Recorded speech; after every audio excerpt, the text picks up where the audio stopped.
Hello friends, study with पूजा में आपका स्वागत है। आज हम लोग बाल विकास के सब्जेक्ट को पढ़ेंगे। तो देखते हैं किशोरी अवस्था में शारीरिक विकास।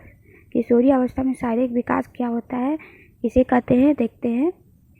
तो किशोरी अवस्था में शारीरिक विकास की चरण गति, यह चरण गति भविष्य के लिए उसकी शारीरिक रचनाओं को अस्थायी कर देती है। फिर देखते हैं क्रो और क्रो के अनुसार, क्रो ने क्या कहा है। क्रो एक मनोवैज्ञानिक, उन्होंने क्या कहा, किशोरी अवस्था में शारीरिक विकास निम्नलिखित प्रकार से होते हैं। तो पहला जो है भार क्या होता है। जैसे भार क्या होता है देखते हैं।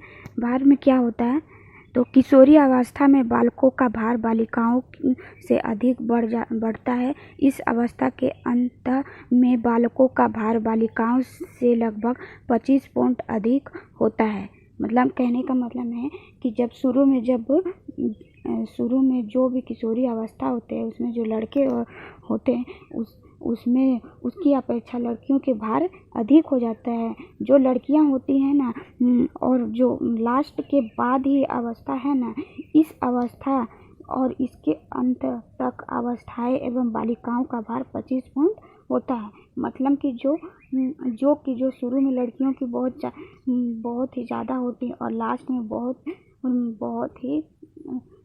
में लड़कों का भार बहुत ज़्यादा हो जाता है। तो फिर नेक्स्ट देखते हैं लंबाई क्या होता है। तो देखते हैं लंबाई किशोरावस्था में क्या होता है, देखते हैं। तो इस अवस्था में बालक और बालिका की लंबाई बहुत तेज़ी से बढ़ती है।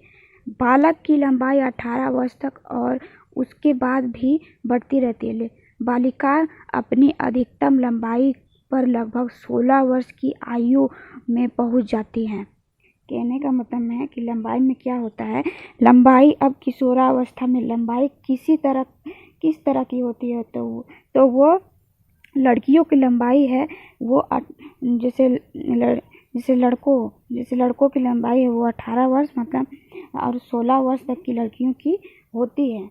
तो लड़कियों की जैसे लड़कों को लंबाई 18 वर्ष के बाद भी बढ़ती रहती है। तो यही है लंबाई। नेक्स्ट देखते हैं। नेक्स्ट क्या है, नेक्स्ट है सिर व मस्तिष्क। जो सिर और मस्तिष्क क्या है, तो देखते हैं। इस अवस्था में सिर और मस्तिष्क का विकास जारी रहता है।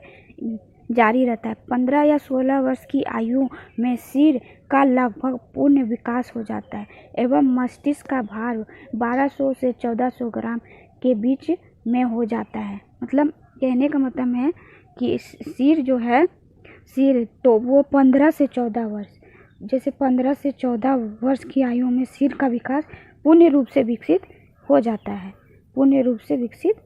जाता है। तो जब किशोरी अवस्था में जो बालक होते हैं या फिर भी 15 से 16 वर्ष तक होते हैं जो बच्चे, उनके जो मस्तिष्क का जो विकास हो जाता है वो पूर्ण हो जाता है और 1200 से, जैसे 1200 से 1400 ग्राम के बीच होता है। फिर नेक्स्ट देखते हैं। नेक्स्ट क्या है, हड्डियाँ क्या होती हैं, देखते हैं। हड्डियाँ में क्या होती है, इस अवस्था में अस्थिकरण की प्रतिक्रिया हो जाती है। हड्डियाँ में पूरी मजबूती आ जाती है और कुछ छोटी हड्डियाँ एक दूसरे से जुड़ जाती है। मतलब हड्डियाँ में किशोरी अवस्था में जो लड़का और लड़की दोनों की हड्डियाँ अच्छी तरह जो मजबूत हो जाती हैं, उसका विकास हो जाता है। इस अवस्था में जो हड्डियाँ जो होती है, हड्डियाँ का विकास होता है वो पूर्ण भी हो जाती है और इस अवस्था में क्या कहते हैं, अस्थायीकरण कहते हैं। जो इसमें हड्डियों की संख्या 206 होती हैं।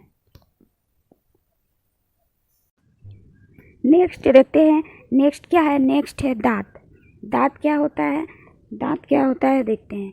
इस अवस्था में प्रवेश करने में समय बालक और बालिकाओं के लगभग सब अस्थायी दांत निकल आते हैं। यदि इनके प्रज्ञा दांत निकलने होते हैं तो इस अवस्था के अंत में प्रौढ़ावस्था के आरंभ में निकलता है। मतलब कहने का मतलब जो परिवेश करता है बालक और बालिका इस जो किशोरी अवस्था में, तो इनमें अस्थायी दांत मतलब कि बहुत अच्छे दांत निकल जाते हैं।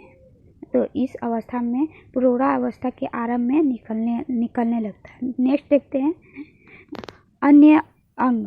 अन्य अंग क्या होता है? इस अवस्था में मांसपेशियों का विकास तीव्र गति से होता है।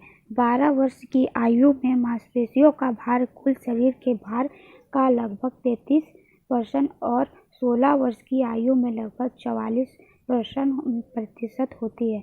हृदय की धड़कन में नियंत्रण कमी हो जाती है। जिस समय बालक प्रौढ़ावस्था में प्रवेश करता है उस समय उसका हृदय की धड़कन 1 मिनट से 72 बार होती है। कहने का मतलब है कि ये जो अन्य में होती है, अन्य अंगों में होती है वो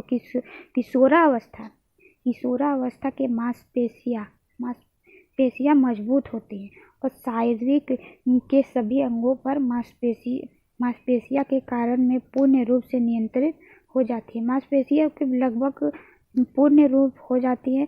मतलब कि जो किशोरावस्था होती है उसमें जो किशोर और किशोरी होती हैं उसकी जो धड़कन होती है वो 1 मिनट से 72 सेकेंड बाद धड़कती है।